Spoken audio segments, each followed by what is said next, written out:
Welcome to Access in Conversation. Changing with Access in conversation with Bonnie Lewkowicz and Sonsherée Giles, Rehearsal Director and Artistic Advisor for Access Dance Company. Bonnie Lewkowicz knew at an early age she wanted to dance professionally, so she studied many forms of dance for 10 years.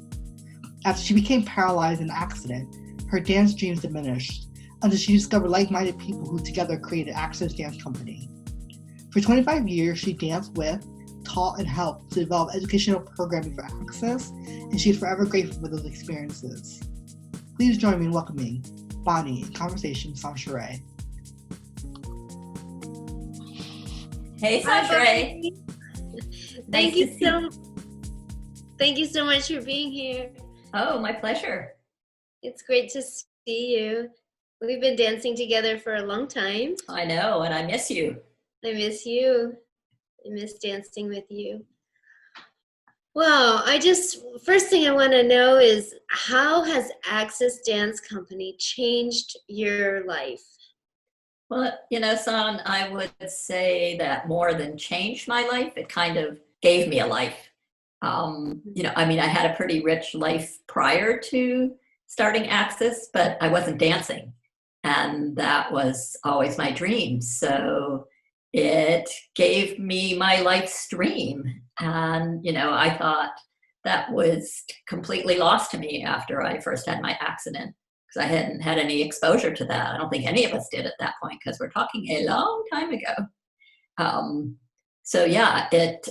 It gave me a very rich life. And it also kind of gave me an identity as being a dancer, which again, I thought I had lost forever. And it gave me a sense of pride being able to say that I was a dancer. And I love telling people that, oh yeah, I'm a dancer, a professional dancer in a dance company, and usually got the deer in the headlights look, like, huh? How do you do that? What do you mean? Oh, you get out of your wheelchair and you dance. So it was always fun to kind of educate people about that. So having been with Access gave me a great sense of pride and identity and joy, of course. And people still ask me today. I haven't been with the company for many years now, and people still say, "Oh, what's happening with Access? Are you, where are you touring to?" And I'm like, "Well, I'm not, dancing with the company anymore." So people still identify me as a dancer, so it's really fun. Yeah, that's great. They'll always identify you as that. And I still do. I also identify as being a dancer because it's still a big part of my life. I dance pretty much every day. Yeah, absolutely. I feel Access has done similar things for me in that same respect. How have you grown? You kind of answered this a little bit, but how have you grown and changed with Access? As Access, the company, has grown and changed. Well, I would say, I was growing up, had a very narrow definition of what dance was. I studied ballet and tap and jazz and wanted to dance on Broadway, so felt like I had to fit a certain image, like so many people do. So when I first got a phone call that fateful day about seeing whether I wanted to come explore dance with some people and come to a rehearsal, I had no image about what that could possibly mean. And because my exposure to dance had been so, limited. So it definitely expanded my idea about what dance is in a very big way. And so I would say that's the biggest change that happened to me in terms of being with Access. Excuse me. It also, it's funny, I can still kinesthetically remember being in a dance class when I was, in my teens, and bending over and felt like a tummy roll. And I'm like, oh my God, I gotta lose weight. This is not a dancer's body. And I can very clearly remember that feeling. It's really interesting.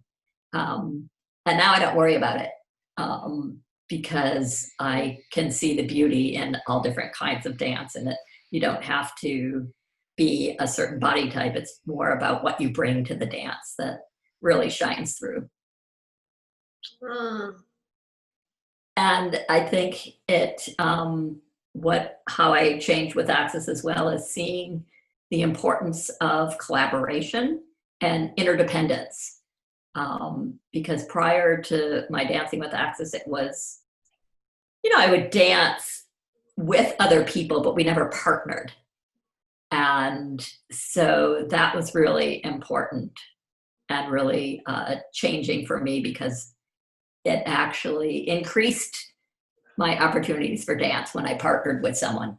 And just that whole interdependence, that's kind of a statement for life. We all need each other.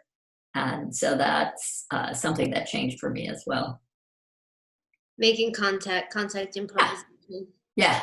And that's really what opened my eyes up to being able to find different ways of dancing. Yeah. What would you say over these past 33 years that Access has been here, what are some of the biggest changes you've seen the company go through in its progression? Yeah. Well, there's two that really stand out for me. One of those would be the first 10 years we choreographed within the company. So it was just all the dancers doing all the choreography. Mm-hmm. I'm sorry? That was like part one of the company. Yeah, the first 10 years, part one. And it, that's all we knew. And so that's why we did that. And then we had, Judy likes to call it an implosion. And we had a shift in dynamics and vision, and started asking outside choreographers, so people from the outside that actually had no experience whatsoever working with people with disabilities. And so once we did that, it really changed the trajectory of Access in a very good way. I'm not saying it was good or bad that the first 10 years we did our own choreography. It just was what it was, and change needed to happen. What year was that, Bonnie? Like 98? Oh, I'm so bad with years. Okay. We got started and went like 89, so it was probably like 99 or 99. something like that. Yeah. Okay. And the other shift was, again, for like the first 10 years, we didn't get paid. And so now, dancers, while they don't earn a living wage, especially for the Bay Area, they definitely have a regular salary and can count on, something month to month. Whereas we barely even got paid for, the performances that we did. And so there was this sense of, we're doing it for the love of it and a mission. We were on a mission. And I'm not saying it's a bad thing that people are getting paid now. I think it's a great thing, as they should. It's their art. But it seemed to change the company dynamics a little bit when people started getting paid. Do you want to say something? No, I'm just okay. kind of processing what you're saying, I think. And I think the other way that it has changed over the years is that it used to be that dancers with disabilities have nowhere to train. And so when we were looking for new dancers, it was really hard to find trained dancers. And Access was already at a place where we were a professional company and we needed professional dancers, but there was nowhere to find them. And I think that's changed some now because people have had more opportunities to train. And when Access is looking for dancers now, especially dancers with disabilities, trained dancers are out there. Okay. So that's another way it's changed. And one other way it's changed is that the company makeup has been for a while where there's less significantly disabled people involved as dancers. So in the beginning, we had several people on motorized wheelchairs, and the company hasn't had that for several years now. So that's a change that I've seen as well. Yeah. Not putting a judgment on it, just saying that's, that's a change that I've seen. Right. Yeah, I've noticed that as well. Buddy, what would you say was after all the choreographers that you worked with and all the pieces that you performed with Axis, what was your favorite piece of rep that you and process? I'm curious about both. What was your favorite process, and then what was your favorite one to perform? I'm glad you clarified that because they're different. They are very different. Hands down, my favorite process, the piece that I love the most was Stephen Petronio's Secret Ponies.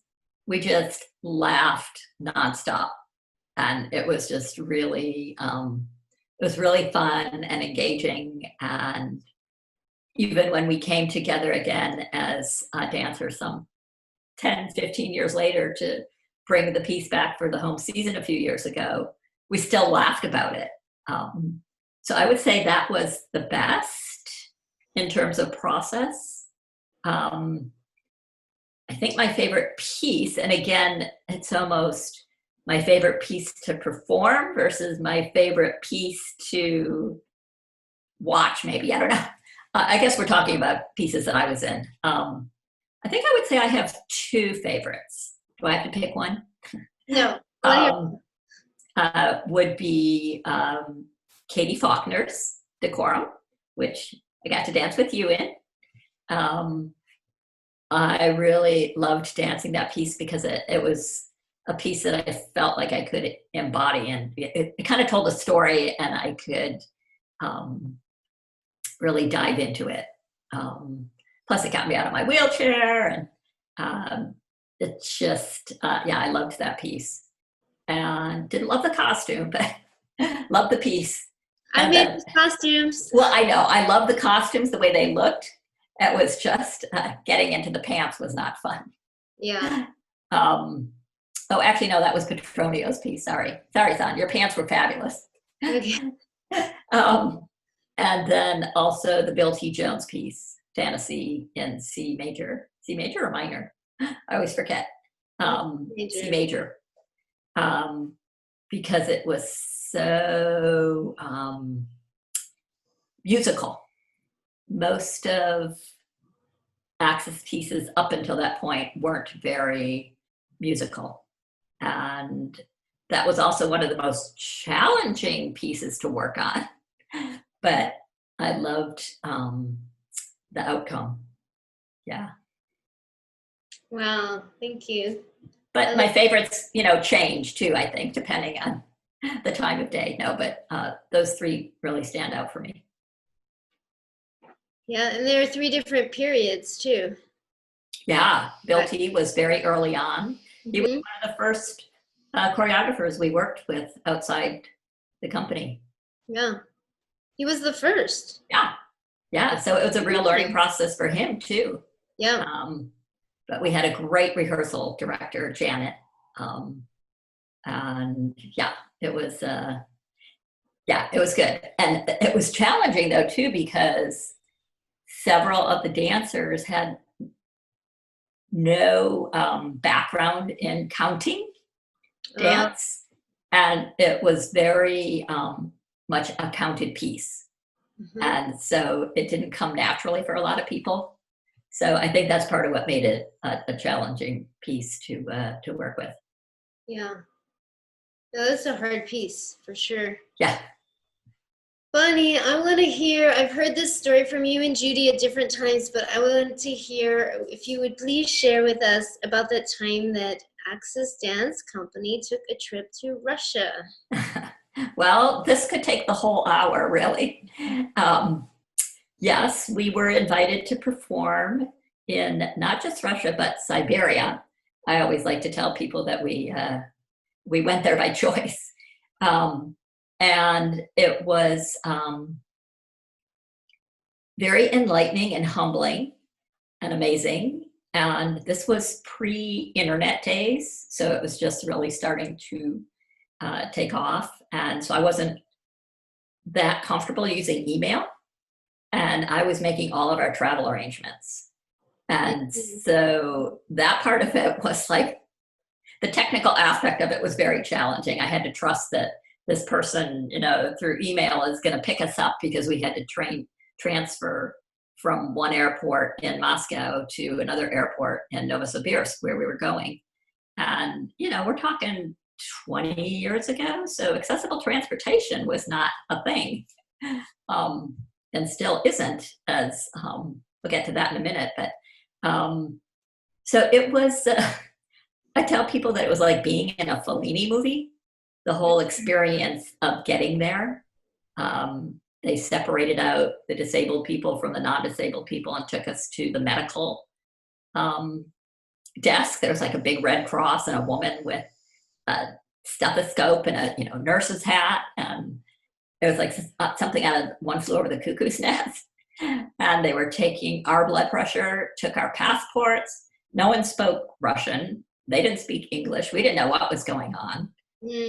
We found out that, and then they took the blood pressure of these two guys that came in, and it turned out they were going to be one of the ones to carry us up into the plane. They reeked of vodka, and we're walking across the tarmac, and wild dogs are come running out at us, and people with bayonets, and it was pretty otherworldly. And we laugh about it. And we're delirious, because we were 36 hours en route. But then from there, once we got to our destination, the experience was amazing. We were just welcomed with open arms, and, to charge Judy's chair, her motorized chair, they had to take the battery out at night and put it in a car and drive the car around to charge it. Oh my goodness. We were coming from, access in the US. This was, I guess, the ADA had been in effect. So, we did have some physical access here, but when we went to Russia, it was all about other people became the access. We had to get popped up curbs, and we stayed in there was no hotels that we could stay in that could accommodate three of us in wheelchairs. Mm-hmm. And so we stayed at an eye microsurgery clinic. And everyone's walking around with one patch over their eye and surgical booties. And but again, getting back to the people, it was just, they were so hungry for what we were bringing to them. Mm-hmm. And amazingly, they started their own company after that experience. Mm-hmm. I got to teach quad rugby it was a women's group that brought us over. So a lot of the people that we were interacting with were women with disabilities. And so these women came out to play in their manual wheelchairs in high heels and dresses and makeup, and it was a hoot. And I had to say one other thing, because it was kind of eye-opening, is that when we got back to New York City, we're waiting for our taxi or a ride, and Megan is freaking out because she can't find the curb cut. She's like, oh my God, how am I going to get off the curb? How am I going to get off the sidewalk? And we're like, Megan, we just came back from Russia where they didn't have curb cuts, and we survived. Just like, calm down, it'll all work out. And it was just kind of an interesting contrast. Mm-hmm.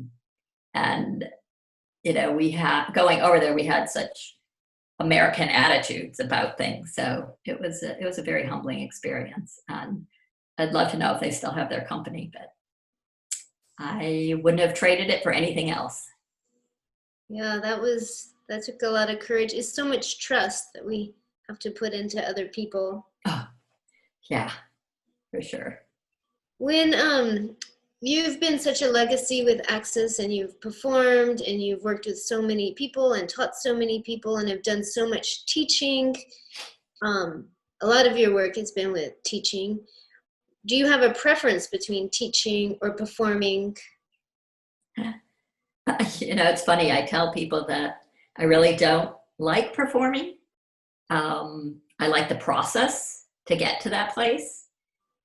But as someone that has a pretty significant disability, I often felt when I was performing that it was hard to get out of my head, because I was always anticipating, oh my God, what happens if my strap falls off and my leg, falls off my wheelchair? What happens if The battery goes out. the battery goes out? I mean, and we've had these things happen. One of my first performances, I was in a manual wheelchair and I got flung off and I got hung up on the curtain because there was a chain on the curtain and someone had to reach, through the wings and unpop me. So the performing part was not the highlight for me. And I would say I love teaching. Never thought that was part of my, career, but I love teaching kids. I was one of the few in the company at that time that liked teaching kids, and I liked little kids. My favorite age was grade 2nd to 4th grade, because they don't carry all the body issues, and they're just so open, and they can be goofy. They're okay being goofy. And so I would say I preferred teaching over performing. But I liked getting to that place of performing. I really enjoyed the process of creating work. Yeah. And I want to say, too, that I really credit Luna Dance for helping me to become the teacher that I am. Took a lot of their workshops, and I kind of poo-pooed this developmental stuff that, anyone can jump in the air. Because mostly what I taught was actually non-disabled kids. But there is really something to the developmental stages of children. So I really want to give a shout out to them. Absolutely. They're amazing. And also what arts education, when we're moving that young, what it does to our brains and our bodies. Oh, yeah. Important. Yeah. I feel like you've kind of answered this, but I want to ask you, what is your favorite thing about dancing? What do you love the most about dancing, being a dancer? I think that I came out of the womb dancing, and it's just kind of in my DNA. And in a way, I almost don't feel like I had a choice over it. Mm-hmm. I didn't choose it. It kind of chose me. And I also say that, being from Detroit and home of Motown, I'm like Motor City Mama and just have to, always move. I hear music and I just have to move. I always get astounded by people that just can sit there at a concert and just not, move a body part. But it's a chance to just dive deep into my soul and let that come out, and move in a way that isn't about getting from point A to point B, and to just be expressive in that way and not even have to justify my movement. It's like I don't have to give reasons for why I move that particular way. I can just move and it's okay. I prefer it over talking. Yeah, me too. I guess it is our talking, right? It is our way of conversing with people. It's how we communicate. Yeah. And that's why you've spent so many years doing it and why you keep coming back to it. Yeah. And I also want to say too that having had that experience of being a dancer without having a disability, that dancing with Access doesn't mean that there weren't times when I didn't feel like, oh, I wish I could move that way. Oh, I wish I could do that. Because I would know kinesthetically what I want to do, but my body didn't allow me to do it. And I wasn't very good at expressing it to other people, and telling them, oh no, do it like this. So, there were those frustrations, but when we focus on what we can't do, then we don't do, if that makes sense. Yeah. And I wanted to do. So it's just something I wanted to say, that it's not all a bed of roses having a disabled body. Right. Bonnie, if you could go back, is there anything you would do back in time? Is there anything you would do over again, or what would it be, or what period would you return to, or is there any... And you're talking about Access in general, or my life in general? Well, I'm talking about Access in general. Okay. It's like, okay, I wouldn't have gotten in that dune buggy, 39 years ago. I don't know that I would do much differently other than I think I would have liked to have choreographed a piece, co-choreographed, because I didn't have experience doing choreography, but maybe even studying more, maybe even, getting a degree in dance. I would maybe consider that, or performance art. But I think there's a piece of me that would have liked to have done some choreography, even though in our earlier years when we did it collaboratively, my ideas were usually shot down. Yeah. So, and I know that, I could do that if I wanted. That's what I was going to say. But not too late. No, I think that boat has sailed. I don't know. Not too late. We could do a research piece together. Yeah. Well, I'd seen this piece that Katie Faulkner had done, and it was, I don't know what the terminology even, but it was video, real time. Anyway, I can't think of it, but, and I have the opening piece to a piece I wanted to do about my dad, who was a Holocaust survivor. And it tied into being seen and not being seen. But I never got past that opening scene. But if you started working on it. Yeah, now would be a good time, right? As we shelter in place.